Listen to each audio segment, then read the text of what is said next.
ನಮಸ್ಕಾರ ಸ್ನೇಹಿತರೆ. ಕೆಲವೊಮ್ಮೆ ನಾವು ಕೆಟ್ಟ ಮಾತುಗಳನ್ನು ಆಡಿದಾಗ ನಮ್ಮ ಹಿರಿಯರು ತಡೀತಾರೆ ಹಾಗೂ ಬಿಡ್ತು ಅನ್ನುವಂತ ಹೇಳ್ತಾರೆ, ಒತ್ತಾಯ ಮಾಡ್ತಾರೆ. ಅದು ಅನುಭವನೂ ಕೂಡ ಆಗಿರಬಹುದು ನಿಮಗೆ. ನಮ್ಮ ಹಿರಿಯರು ಹೇಳುವ ಪ್ರಕಾರ ನಾವು ಕೆಟ್ಟ ಮಾತುಗಳನ್ನು ಆಡಿದಾಗ ಅಶ್ವಿನಿ ದೇವತೆಗಳು ಅಸ್ತು ಅಸ್ತು ಅಂತ ಹೇಳ್ತಾರೆ ಅಂತ ನಮ್ಮ ಹಿರಿಯರು ನಮಗೆ ಯಾವಾಗಲೂ ಹೇಳ್ತಾ ಇರ್ತಾರೆ. ಅದು ಯಾವ ಕಾರಣಕ್ಕಾಗಿ ಹೇಳ್ತಾರೆ ಹಾಗೂ ಕೆಡಕುಂಟು ಮಾಡುವ ಮಾತುಗಳನ್ನಾಡಿದಾಗ ಬಿಡ್ತು ಅನ್ನುವಂಥ ನಮ್ಮನ್ನು ಒತ್ತಾಯ ಮಾಡೋದಾದರೂ ಯಾಕೆ? ಹಾಗಾದರೆ ಅಸ್ತು ಅನ್ನುವ ದೇವತೆಗಳು ಅಶ್ವಿನಿ ದೇವತೆಗಳು ಯಾರು? ಅಶ್ವಿನಿ ದೇವತೆಗಳು ಅಂದಾಕ್ಷಣ ನಾವು ಆಡಿದ ಮಾತುಗಳೆಲ್ಲ ನಿಜವಾಗ್ತಾವ? ಈ ಎಲ್ಲ ಮಾಹಿತಿಯನ್ನು ಈ ಒಂದು ವಿಡಿಯೋದಲ್ಲಿ ಸಂಪೂರ್ಣವಾಗಿ ನಾನು ನಿಮಗೆ ನೀಡ್ತೇನೆ. ನನ್ನ ಚಾನಲ್ ಇಷ್ಟ ಆದಲ್ಲಿ ಶೇರ್ ಮಾಡಿ, ಲೈಕ್ ಮಾಡಿ ಹಾಗೂ ಸಬ್ಸ್ಕ್ರೈಬ್ ಮಾಡಿ. ಸ್ನೇಹಿತರೆ, ಅಶ್ವಿನಿ ದೇವತೆಗಳು ಅಂತ ಅಂದರೆ ಯಾರು ಅಂತ ನಾವು ನೋಡೋದಾದರೆ ಅವರು ಸೂರ್ಯಪುತ್ರರು. ಹೌದು, ಭಗವಾನ್ ಸೂರ್ಯದೇವನಿಗೆ ಮತ್ತು ಸಂಧ್ಯಾದೇವಿಗೆ ಜನಿಸಿದ ಅವಳಿ ಮಕ್ಕಳು ಅಶ್ವಿನಿ ದೇವತೆಗಳು. ಅಶ್ವಿನಿ ದೇವತೆಗಳು ಅದೃಷ್ಟ ದೇವತೆಗಳಾಗಿದ್ದು ಸದಾ ಅಸ್ತು ಅಸ್ತು ಅಂತ ಹೇಳ್ತಾನೆ ಇರ್ತಾರೆ ಹಾಗೂ ಪಠನೆಯನ್ನು ಮಾಡುವಂತಹ ದೇವರುಗಳು. ಇವರು ಅಶ್ವಿನಿ ಕುಮಾರರೆಂದೇ ಅಥವಾ ದೇವರುಗಳ ವೈದ್ಯರೆಂದೇ ಪರಿಗಣನೆ ಮಾಡಲಾಗುತ್ತೆ. ಅಶ್ವಿನಿ ದೇವತೆಗಳ ರೂಪವೇ ಒಂದು ರೀತಿ ನೋಡೋಕೆ ವಿಭಿನ್ನ ಅಂತ ಹೇಳ್ಬೋದು. ಕಾರಣ ಅಶ್ವಿನಿ ಕುಮಾರರ ದೇಹ ಮಾನವ ದೇಹವಾದರೆ ಮುಖ ಕುದುರೆ ಮುಖವಾಗಿ ಇದೆ, ಅತ್ಯಂತ ಆಕರ್ಷಕವಾಗಿ ಇರುತ್ತೆ. ಇನ್ನು ಅಶ್ವಿನಿ ದೇವತೆಗಳ ಮಹತ್ವ ನೋಡೋದಾದರೆ ಅಶ್ವಿನಿ ದೇವತೆಗಳಿಗೆ ಹಿಂದೂ ಧರ್ಮದಲ್ಲಿ ಮಹತ್ತರ ಸ್ಥಾನವಿದೆ.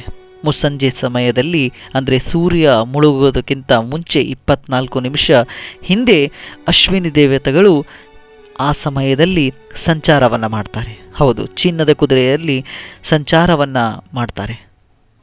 ಈ ಸಮಯದಲ್ಲಿ ಅಪಶಕುನಗಳ ಮಾತನ್ನು ಆಡಿದ್ರೆ ಅಥವಾ ಸುಳ್ಳನ್ನು ಹೇಳಿದ್ರೆ ಅಥವಾ ಇನ್ನೊಬ್ಬರ ಮನಸ್ಸಿಗೆ ನೋವಾಗೋ ರೀತಿ ಮಾತಾಡಿದ್ರೆ ಅಶ್ವಿನಿ ದೇವತೆಗಳು ಅಸ್ತು ಅಸ್ತು ಅಂತ ನುಡಿತಿರ್ತಾರೆ. ನಾವು ಒಂದು ವೇಳೆ ಅಪಶಕುನ ಮಾತನಾಡಿದಾಗ ಅಥವಾ ಯಾವುದಾದ್ರೂ ಕೆಲಸ ಮಾಡಿದಾಗ ಖಂಡಿತವಾಗಲೂ ಆವಾಗ ಅಂತಹ ಮಾತುಗಳು ಹಾಗೂ ಅಂತಹ ಕೆಲಸಗಳೇ ಸತ್ಯವಾಗಿ ಉಳಿಯುತ್ತೆ ಹಾಗೂ ಅದು ಖಂಡಿತವಾಗಲೂ ಆಗುತ್ತೆ. ಅಷ್ಟಕ್ಕೂ ಅಶ್ವಿನಿ ದೇವತೆಗಳ ಮುಖ ಕುದುರೆ ಮುಖ ಆಗೋದಕ್ಕೆ ಅಂದರೆ ಕುದುರೆಯ ಮುಖ ಬರೋದಕ್ಕೆ ಕಾರಣವಾದರೂ ಏನು ಅಂತ ನಾವು ನೋಡೋದಾದರೆ, ಒಮ್ಮೆ ಸೂರ್ಯದೇವನ ಪತ್ನಿಯಾದ ಸಂಧ್ಯಾ ಸೂರ್ಯದೇವನ ತಾಪವನ್ನು ತಾಳಲಾರದೆ ಸಂಕಷ್ಟದಲ್ಲಿ ಸಿಲುಕಿಬಿಡ್ತಾಳೆ. ಅಂದರೆ ಬಿಸಿಯನ್ನು ತಾಳಲಾರದೆ. ಇದನ್ನು ನೋಡಿದಂತಹ ಸೂರ್ಯದೇವನು ತನ್ನ ತಾಪವನ್ನು ಕಡಿಮೆ ಮಾಡಿಕೊಳ್ಳಲು ಮುಂದಾಗ್ತಾನೆ. ಆಗ ಸಂಧ್ಯಾ ದೇವಿಯು ಸೂರ್ಯದೇವನು ನನಗಾಗಿ ತನ್ನ ತಾಪವನ್ನು ಕಡಿಮೆ ಮಾಡಿಕೊಂಡ್ರೆ ಜಗತ್ತಿನಲ್ಲಿ ಎಲ್ಲ ಜೀವರಾಶಿಗಳಿಗೆ ತೊಂದರೆ ಉಂಟಾಗುತ್ತೆ, ಕಷ್ಟ ಉಂಟಾಗುತ್ತೆ ಅಂತ ಯೋಚನೆ ಮಾಡ್ತಾಳೆ. ಯೋಚನೆ ಮಾಡಿ ಸಂಧ್ಯಾದೇವಿ ಹಿಮಾಲಯ ಪರ್ವತದತ್ತ ಸ್ವಲ್ಪ ವಿಶ್ರಾಂತಿ ಪಡೆದುಕೊಳ್ಳಲು ಹೋಗ್ತಾಳೆ. ಅಲ್ಲಿ ಯಾರೂ ನನ್ನನ್ನು ಗುರುತು ಹಿಡಿಬಾರ್ದು ಅಥವಾ ಗುರುತು ಸಿಗಬಾರ್ದು ಅಂತ ಕುದುರೆ ಅವತಾರವನ್ನು ತಾಳಿ ಹಿಮಾಲಯದ ತಪ್ಪಲಿನಲ್ಲಿ ವಿಹರಿಸ್ತಾಳೆ. ಆಗ ಸೂರ್ಯದೇವನು ಕುದುರೆಯ ರೂಪದಲ್ಲಿಯೇ ಇರುವ ಸಂಧ್ಯಾ ದೇವಿಯನ್ನು ಗುರುತಿಸಿ ತಾನು ಕೂಡ ಕುದುರೆ ರೂಪವನ್ನು ತಾಳಿ ಬರ್ತಾನೆ.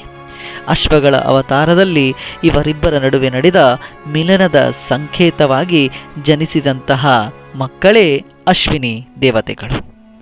ಇನ್ನು ಕೆಲವು ಕಥೆಗಳ ಪ್ರಕಾರ ಅಶ್ವಿನಿ ದೇವತೆಗಳು ಸೂರ್ಯ ಹಾಗೂ ಮೋಡದ ಪುತ್ರರು ಅಂತ ಕೂಡ ಹೇಳಲಾಗುತ್ತೆ.